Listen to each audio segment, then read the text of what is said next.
Salve, salve pessoal, professor Marcílio aqui na área para a gente falar sobre farmacocinética clínica. Esse assunto é uma complementação da parte básica da farmacocinética, portanto é interessante que você assista primeiro o vídeo sobre os aspectos gerais da farmacocinética para que depois venha assistir o vídeo da farmacocinética clínica. Uma vez que a farmacocinética clínica ela junta tudo que a gente tem relacionado da farmacocinética básica. Então, na farmacocinética básica, o nosso vídeo anterior, nós estudamos primeiro os aspectos da absorção, da distribuição, da biotransformação, também chamado de metabolismo das drogas, e por último, a excreção. Então, a gente analisa os processos, como que os processos são capazes de acontecer. E agora, na farmacocinética clínica, a ideia central é aplicar esse conhecimento para que a gente consiga produzir os aspectos terapêuticos. Então, como a gente já falou na aula introdutória de farmacocinética, na farmacocinética básica, o objetivo central da farmacocinética seria estabelecer posologias. E aqui a gente não vai mudar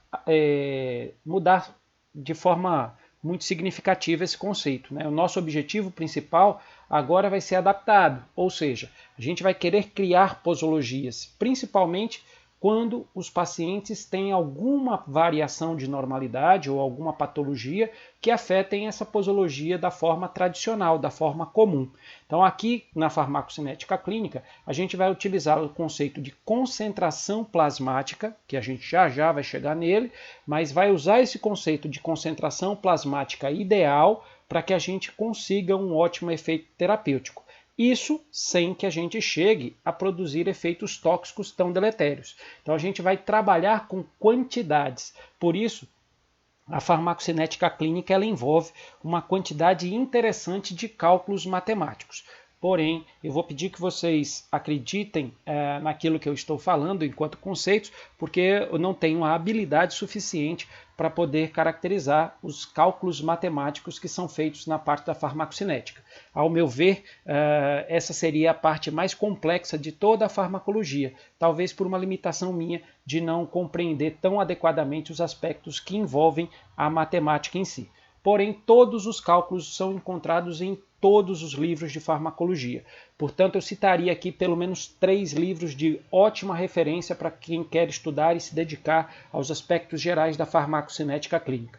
O livro do Golan, que na minha opinião tem uma didática muito boa, o livro do Penildon, que também traz esses aspectos em capítulos em separados. Então, entre o capítulo de absorção e distribuição, ele trabalha com o capítulo de biodisponibilidade, depois ele trabalha com o capítulo de meia-vida plasmática, enfim, ele traz capítulos isolados detalhando muito bem cada um dos aspectos. E o livro do Goodman Gilman, claro, a nossa referência central da farmacologia, porque ele também aborda de forma muito clara todos esses aspectos que abordam, né, que abrangem a farmacocinética clínica e a ideia de uma concentração plasmática que seja suficiente para conseguir um estado terapêutico ideal sem produzir efeitos tóxicos tão complexos. Bom, de forma geral, esse é o conceito que vai nos nortear para que a gente entenda uma série de definições. Então, o objetivo central aqui é que a gente consiga entender e aplicar cada uma dessas definições. Então vamos começar pela definição que talvez seja a definição mais falada e mais utilizada, porque é um termo clínico muito comum, o termo clínico de biodisponibilidade. O termo clínico biodisponibilidade ele pode ser utilizado de uma forma sucinta, mais resumida, que diz apenas uma quantidade de droga que é capaz de atingir a circulação sistêmica, mas eu fui um pouco além. Eu peguei o conceito que é abordado no livro do Penildo Silva, que coloca o termo biodisponibilidade ainda mais clínico, ou seja, porque ele diz que além de ser uma quantidade de produto, ele aborda também a velocidade desse produto, dessa droga. Então percebam que ele usa a palavra porcentagem como sendo um termo mais genérico que aborde tanto a parte da quantidade quanto a parte da velocidade.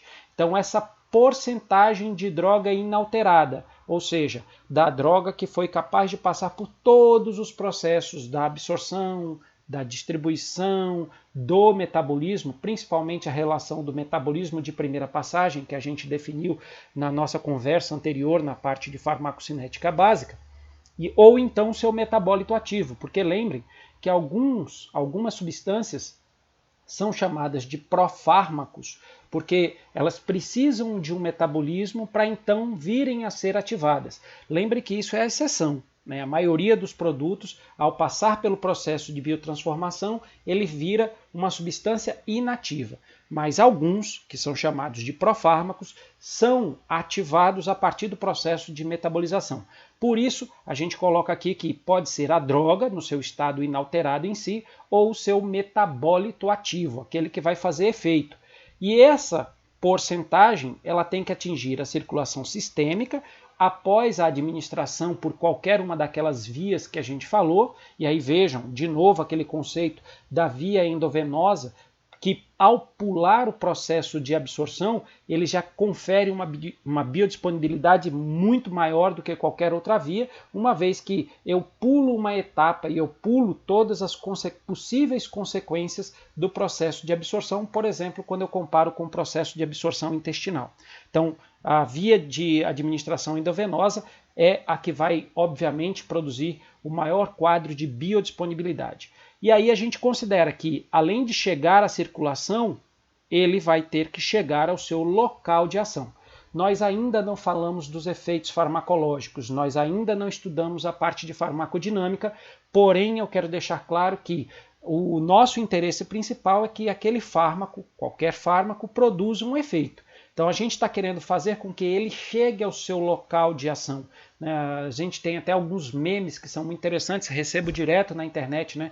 Como é que um fármaco consegue adivinhar o local da dor? Na verdade, ao longo do processo de distribuição, ele chega praticamente a todo o organismo, desde que não exista nenhuma barreira biológica, mas ele chega ao seu destino e lá ao seu local de ação, onde a gente tem alguma variação capaz de afetar com que o efeito daquele fármaco aconteça naquela região. Esse aí é tema para as nossas próximas conversas com relação à parte de farmacodinâmica. Por ora, eu quero que vocês se liguem que a biodisponibilidade é um termo extremamente importante porque ele relaciona a dose, a forma farmacêutica, a via de administração com a ação do produto farmacológico.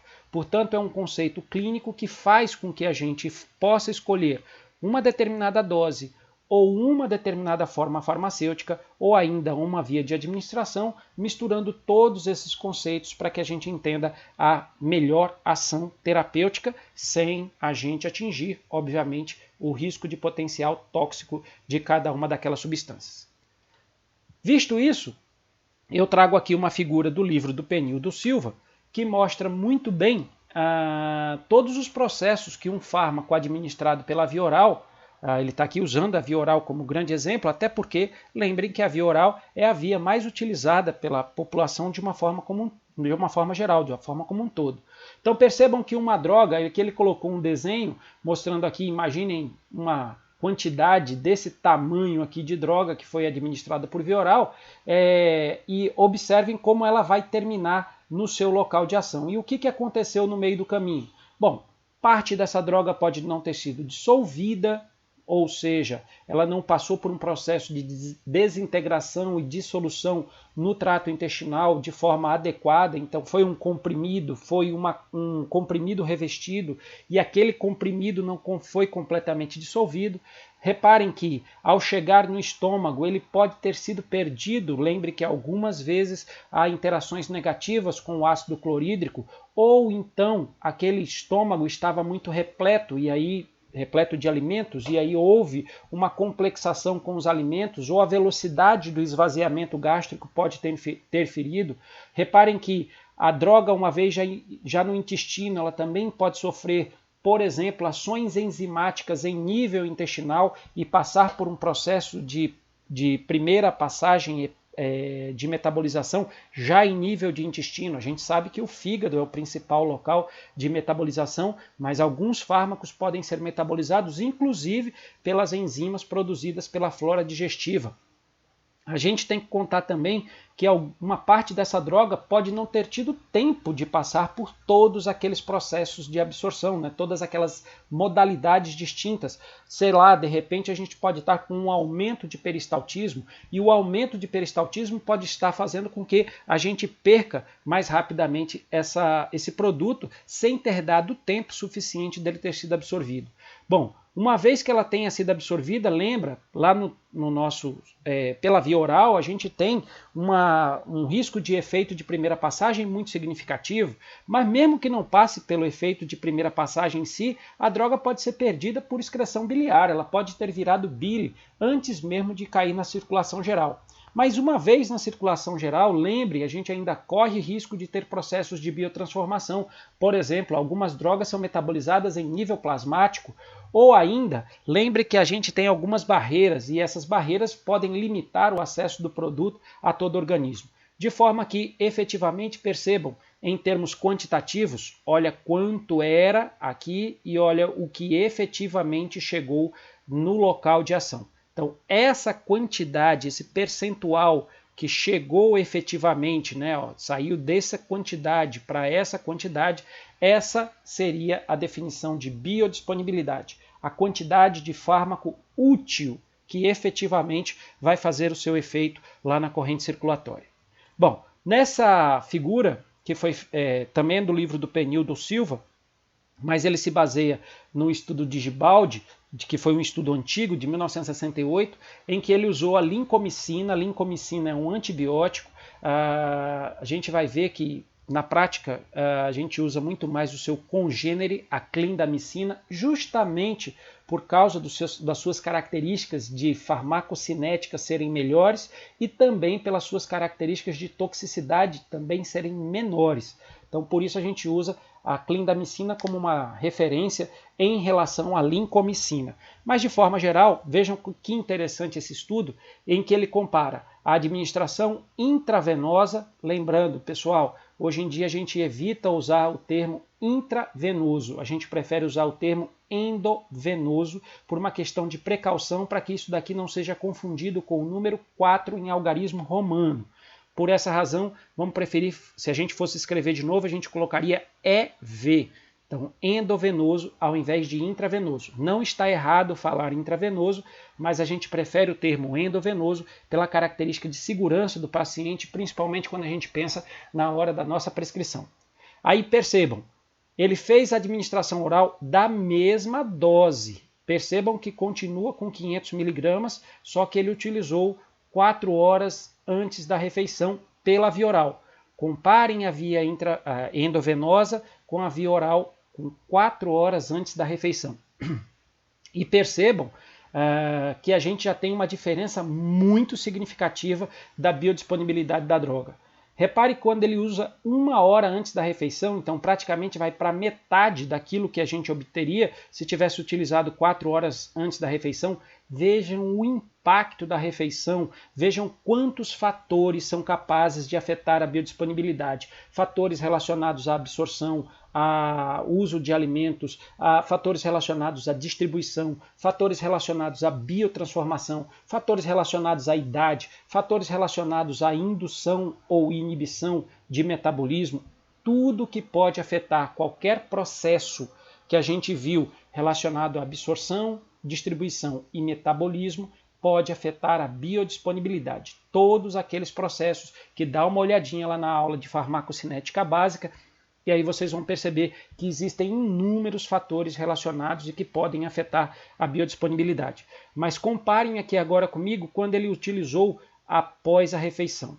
Percebam que praticamente a quantidade biodisponível foi praticamente insignificante, praticamente próximo a zero, significando dizer que é muito provável que essa quantidade do fármaco administrado após a refeição não chegue a produzir sequer efeitos terapêuticos nenhum. Por isso é tão importante estudar a farmacocinética clínica, conhecer esses parâmetros, para que a gente consiga estabelecer posologias cada vez mais adequadas. Então, nosso objetivo é fazer boas posologias. É para tomar de 4 em 4 horas, de 6 em 6, de 8 em 8, de 24 em 24. É para ser utilizado com barriga cheia, sem barriga cheia, né, durante o jejum. É para ser utilizado no portador de doença hepática, no portador... Enfim, a gente tem que analisar toda a característica da droga para que a gente venha fazer a sua utilização clínica. De forma que isso é uma parte bastante complexa de estudo. E não é à toa que a gente faz estudos farmacocinéticos desde a fase pré-clínica, ou seja, antes de utilizar em seres humanos, e depois na fase clínica, praticamente em todas as fases de estudos. Existem 4 fases de estudo e praticamente nas 3 primeiras a gente faz estudos de farmacocinética com cálculos matemáticos para a gente determinar qual a melhor posologia, né? Aquilo que vem indicado nas bulas, qual é a forma que a gente deve utilizar, qual a via, qual a quantidade, qual o espaçamento, qual as características, se pode na gestante, se pode no idoso, se pode na criança, enfim, tudo isso é largamente estudado pela indústria farmacêutica a partir do momento da necessidade de lançamento de um novo produto farmacológico. Passando um pouco mais, a gente entra em outro conceito, esse agora relacionado à parte mais da distribuição. Então agora a gente vai analisar quantidades. Só que essas quantidades não são características de volume físico. A gente diz que o volume de distribuição, essa quantidade, é uma proporção de fármaco que vai se dividir entre o plasma e os compartimentos teciduais. É claro, gente, que em determinado momento, principalmente depois que eu fico repetindo doses, eu vou encontrar um equilíbrio entre o meu plasma e os meus tecidos, um equilíbrio de concentração de fármaco. Mas, de forma geral, eu tenho velocidades e proporções que são variáveis. Então, a gente usa o volume de distribuição com cálculo matemático, que pode muitas vezes ser feito em base logaritmo, como uma extrapolação do volume que a gente teria de quantidade de água no corpo. Então, por isso que eu falo, não é um volume físico, não é plausível. Se eu for analisar em relação à concentração que eu uso em relação ao líquido de água que eu precisaria, eu estaria vendo um cálculo matemático absurdo. Mas, na verdade, a gente faz cálculos que usam base logarítmica e integrais que aí conseguem justificar os valores que a gente mostra em volume de distribuição. Então, esse volume descreve proporção que vai se dividir entre o plasma e os compartimentos teciduais. Reparem aqui comigo que ele pode ser caracterizado de 2 formas. Quando ele é baixo, é sinal que esse volume de distribuição caracteriza um fármaco que fica predominantemente no compartimento vascular. Quando o volume de distribuição for alto, percebam que é porque ele sofre uma ampla distribuição em tecidos, de forma que eu vou ter diferenças relativas em relação à quantificação de doses. Já já eu falo melhor sobre isso, mas isso impacta diretamente na dose. Vejamos, se eu considerar 2 fármacos de potência igual, aquele que tiver distribuição mais alta entre os tecidos corporais, ou seja, aquele que tem um volume de distribuição maior, em geral vai necessitar de dose inicial maior. Inclusive, às vezes a gente vai ter que fazer dose de ataque, que eu vou falar mais para o final da nossa conversa, mas seria, muitas vezes, eu duplicar a minha dose inicial para atingir esse volume de distribuição alto, ou seja, ele vai muito rapidamente para os tecidos. Então vejam que o volume de distribuição, assim como tudo que eu vou falar aqui hoje, impacta diretamente no cálculo da nossa posologia. Posologia é o estudo da dosagem, é a quantidade de dose que eu vou espaçar pelo tempo em relação ao dia e em relação ao tratamento como um todo. Por isso, percebam que é extremamente importante a gente compreender cada um desses critérios para que eu entenda por que determinado fármaco é usado 500 mg de 8 em 8 horas, enquanto que outro é usado 500 mg a cada 12 horas. Bom, Espero que todo mundo tenha percebido essa característica do volume de distribuição que está sendo exemplificada aqui nesse gráfico que eu peguei lá do livro do Golan, como eu falei, uma das referências que eu uso para a minha vida farmacológica como um todo. Para mim, é um dos melhores livros em relação à linguagem farmacológica. Então percebam, esse fármaco aqui que ele utilizou foi o tiopental. Tiopental é um barbitúrico utilizado muitas vezes para fazer ou a indução ou a anestesia geral, principalmente em animais. Em seres humanos a gente já não tem uma utilização tão franca desse produto na atualidade. Mas vejam, a partir do momento que ele injetou, e ele fez uma injeção endovenosa, percebam que a concentração aqui no plasma começou alta e rapidamente ela começou a decair em relação ao tempo. Vejam que em 10 minutos da aplicação praticamente eu não encontro mais fármaco no sangue. E por que isso, gente? Porque ele começou a invadir os compartimentos altamente vascularizados. Quem são os compartimentos altamente vascularizados? Aqueles que têm grande perfusão. Então eu falaria aqui das vísceras como um todo. O pulmão, os rins, o próprio fígado, o nosso cérebro, se bem que lembrem que com relação ao cérebro, ele precisa atravessar uma barreira, a barreira hematoencefálica para chegar lá. Mas esse cara é altamente lipossolúvel e ele chega em grande quantidade no órgão cérebro, no órgão tão perfundido, né, como o cérebro. E reparem que ele vai chegando nesses compartimentos altamente vascularizados e também rapidamente vai se desprendendo de lá. E aí, obviamente, ele volta para o sangue e já pode começar a chegar aqui em tecidos que têm uma perfusão relativamente boa, mas não tão grande quanto esses de alta vascularização. Então aqui a gente tem o exemplo do músculo. Então percebam que só com 10 minutos, mais ou menos, é que ele atinge uma concentração mais ou menos próxima ao que ele chegaria nos compartimentos altamente vascularizados. E aí percebam que nas gorduras ele demora muito para chegar.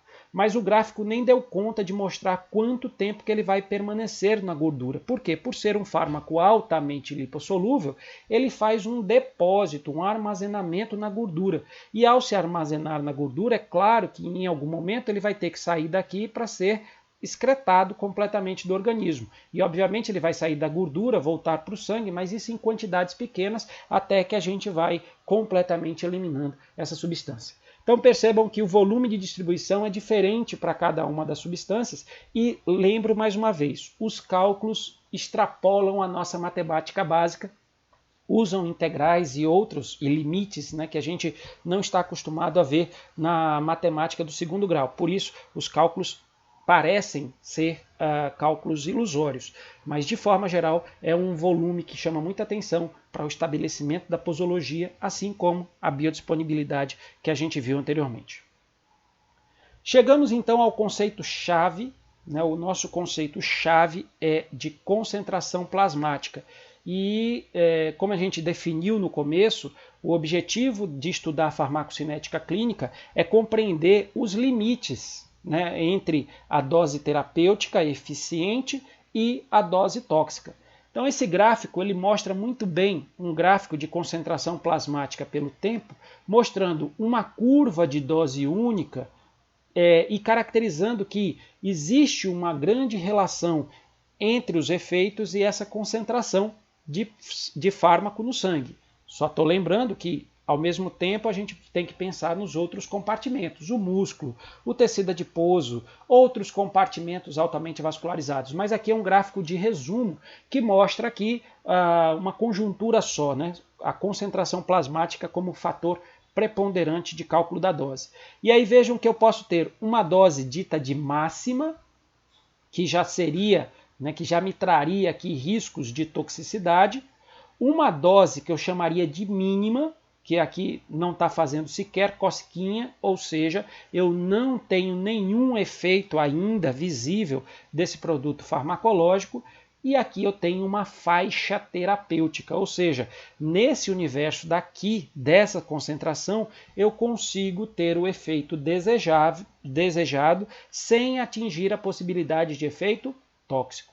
Então nós temos que manter a nossa faixa posológica, nossa faixa de concentração plasmática, sempre dentro de um limite ótimo, dentro de uma característica desejável, aquilo que eu almejo para o meu paciente.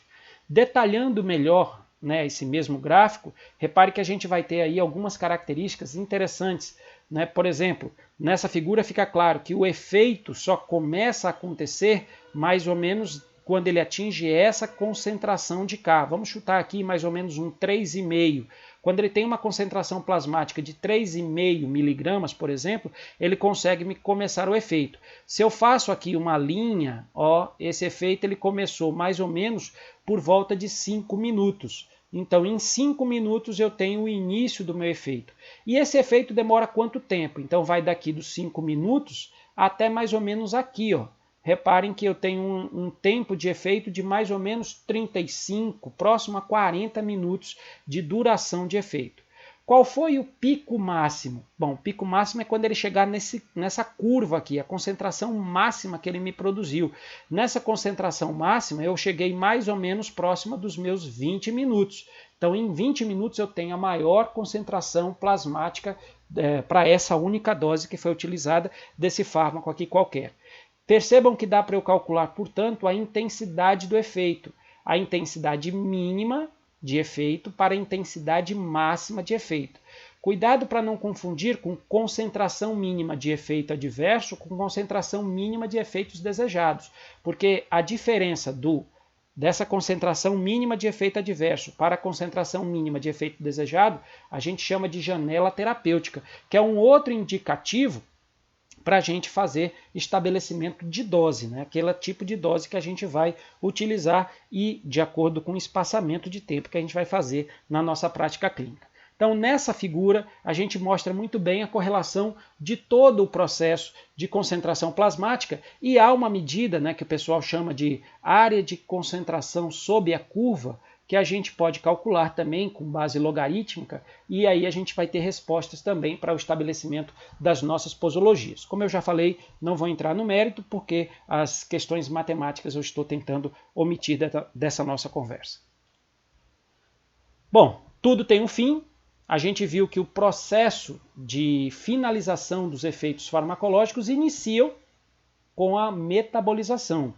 Então, apesar da gente ver que metabolismo e excreção são processos distintos, um está relacionado com o outro. Então, a gente chama os dois de processos de eliminação. E a taxa, ou seja, a quantidade de eliminação de um fármaco do corpo em relação à sua concentração plasmática, recebe o nome de depuração ou, no inglês, clearance. Depuração ou clearance, né, representam a quantidade de fármaco que efetivamente eu estou eliminando. Lembrando, o processo de eliminação envolve o metabolismo e a excreção. Durante a depuração, ou seja, na quantificação dessa taxa que meu corpo vai perder de fármaco, né, pelo processo de eliminação, eu posso encontrar dois tipos de situações. Um que a gente chama de cinética, né, movimento de primeira ordem, e outro que a gente diz que tem ordem zero. Na cinética de primeira ordem, que é a mais comum, reparem que a quantidade de fármaco metabolizada ou excretada, ou melhor, eliminada, em certa unidade de tempo, é diretamente proporcional à concentração do fármaco na circulação sistêmica durante aquele determinado momento. Então percebam que eu tenho uma proporcionalidade. A maioria dos fármacos faz essa proporcionalidade. Quanto mais droga eu tenho na concentração plasmática, maior seria a nossa depuração. Isso garante uma certa segurança para a maioria dos produtos. Porém, alguns produtos, inclusive muitos daqueles que a gente usa em situações de abuso, como o álcool, fazem cinética de ordem zero. E o que significa isso? Isso é um movimento em que a taxa de depuração não consegue aumentar com concentrações plasmáticas crescentes. Ou seja, meu povo, eu tenho uma cinética de saturação. Significa dizer que, em determinado ponto, o meu processo de eliminação satura e aí as concentrações plasmáticas aumentam de forma muito desorganizada e muito altas. Isso justifica aquele fenômeno de algumas pessoas experimentarem enquanto estão bebendo, em que o sujeito começa a beber e aí ele começa a perceber que durante o tempo ele está tudo bem. Ele está bebendo, está urinando, está excretando, está tudo certo. A quantidade de álcool que entra é a quantidade de álcool que vai saindo dentro do processo de eliminação dito de mais comum. Mas em determinado momento o processo de eliminação satura e o sujeito tende a continuar bebendo, ele não percebe. E aí qualquer incremento de absorção, qualquer incremento de dose de álcool que o cara bebe, faz com que as concentrações plasmáticas aumentem demais, justificando um quadro de embriaguez do nada. De repente o cara está muito bem e de uma hora para outra, bum, ele explode com relação aos efeitos, no caso aí já efeitos tóxicos relacionados à embriaguez. Portanto, a maioria dos produtos faz cinética de primeira ordem, em que quanto maior a concentração plasmática, maior a taxa de depuração. Outros produtos que a gente diz que tem índices terapêuticos estreitos ou janelas terapêuticas estreitas, porque na verdade a concentração mínima tóxica é muito próxima da concentração mínima eficaz, esses caras acabam fazendo cinética de ordem 0 e aí o risco de toxicidade é bastante grande. Citaria aqui também, por exemplo, a fenitoína e outros medicamentos, como por exemplo os digitálicos, inclusive relacionados a artigos muito interessantes que a gente pode encontrar na literatura. Um deles normalmente eu disponibilizo para quem assiste às minhas aulas. Outro conceito importante é o conceito de meia-vida de eliminação, ou seja, é o tempo pelo qual a gente vai ter uma diminuição em metade do valor original daquilo que a gente tem na concentração plasmática. Então, a concentração plasmática, vamos supor, uma concentração plasmática de 100 miligramas. O tempo que demora para diminuir metade, ou seja, chegar a 50 miligramas, a gente chama de meia-vida de eliminação. Para que esse termo é interessante? Para a gente perceber aquela questão do equilíbrio que eu falei para vocês, do equilíbrio dinâmico entre as nossas doses, de forma que a gente vai ter concentrações plasmáticas compensando aquilo que está sendo depurado.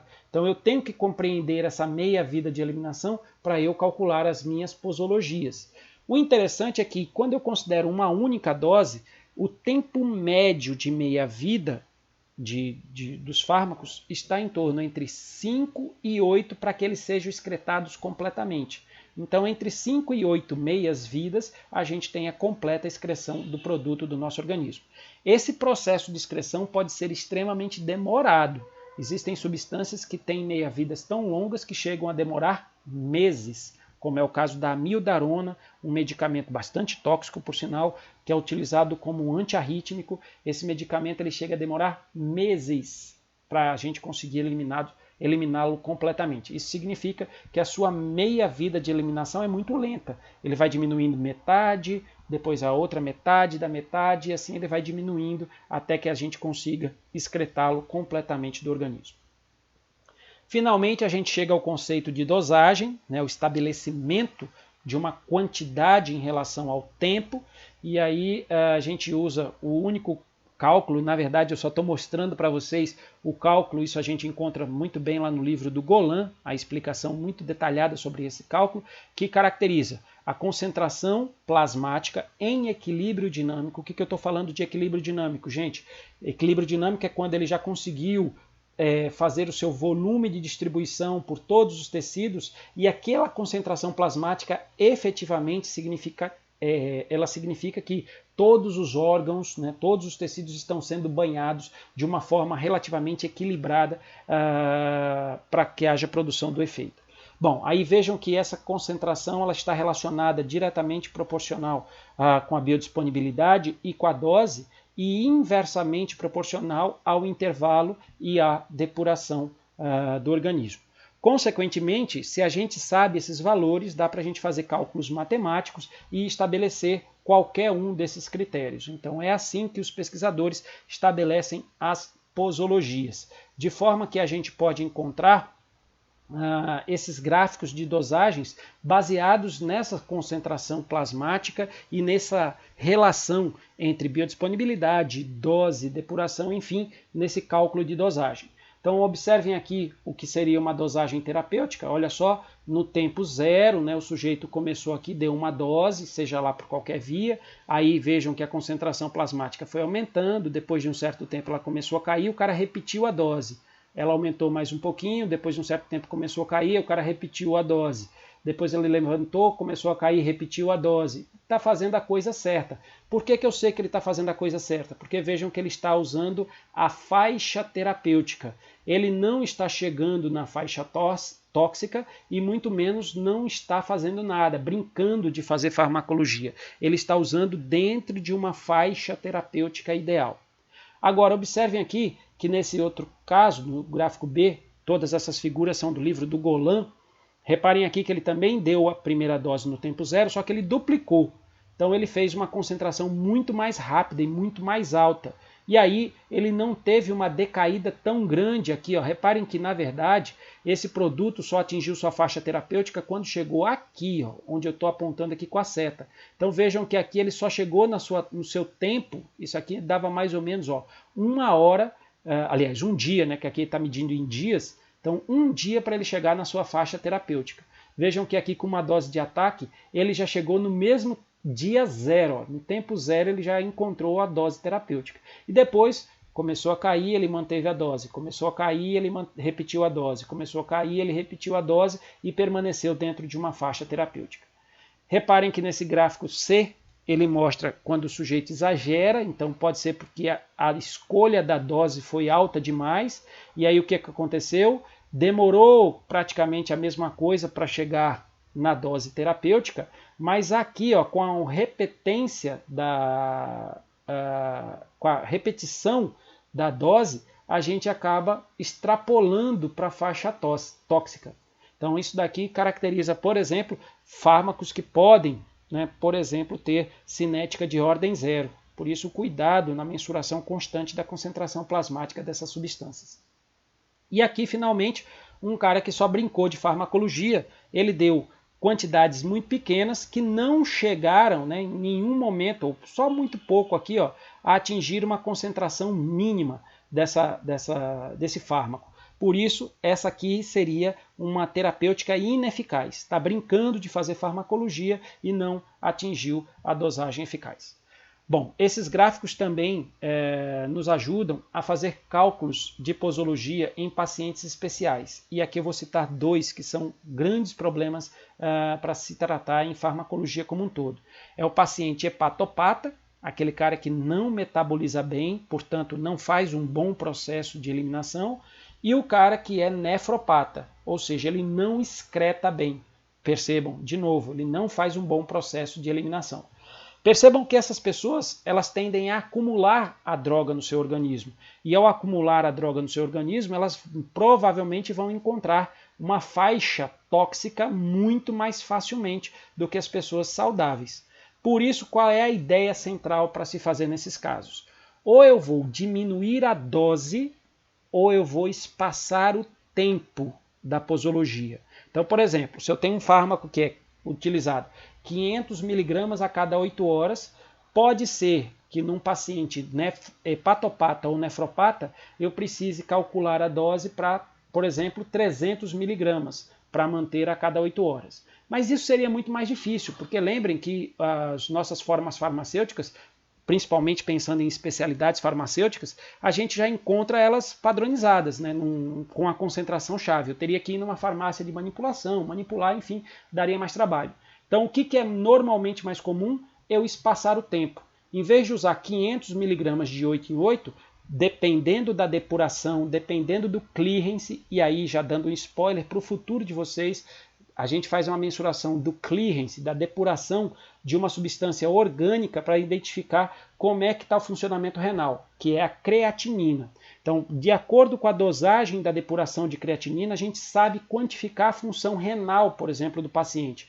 E aí, de acordo com a dosagem de creatinina, a gente consegue fazer com que a gente tenha cálculos que a gente consiga aumentar. Em vez de 8 em 8, eu vou dar de 12 em 12, ou de 24 em 24, ou de 36 em 36, enfim, a depender dos cálculos que a gente vai fazer.